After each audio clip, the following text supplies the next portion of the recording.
The traditional kind of corporate meeting is somebody gets up in front of the room and presents, they say, a PowerPoint presentation or some kind of slideshow. And in our view, that is a very you get very little information that way. You get bullet points. It's kind of easy for the presenter, but difficult for the audience. And so instead, what we do is all of our meetings are structured around a 6-page narrative memo. And when you have to write your ideas out in complete sentences and complete paragraphs, it forces a deeper clarity of thinking. Subject, verb, predicate, and all yes, that. exactly. Yeah, there really is something to that. Too few people know that these days. Yes, and so what we do is we just sit and some people say, well, why don't you read the memos in advance?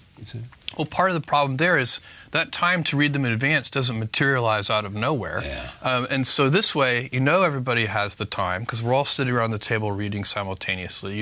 Everybody has actually read the memo. The author, who's put a tremendous amount of work into writing the memo, gets the nice warm feeling of seeing everybody read it. So they know they're actually, it hasn't been a waste of time. It is getting read. It's being read. It is actually being read.